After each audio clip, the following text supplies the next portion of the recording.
तुम्हारा बाप जलालुद्दीन में लिखता है कि हजरत इमाम हसन, हजरत इमाम हुसैन रज़ियल्लाहु ताला अन्हुमा, ये दोनों शहजादे अली के बेटे अगर गालियां 70,000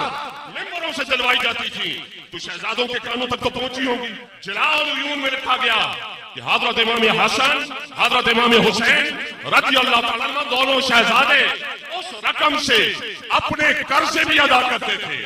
हजरत अमीर मुआविया रज़ियल्लाहु अन्हु के भेजे हुए तोहफे, नजराने, रकम उससे कर्ज भी अदा करते थे,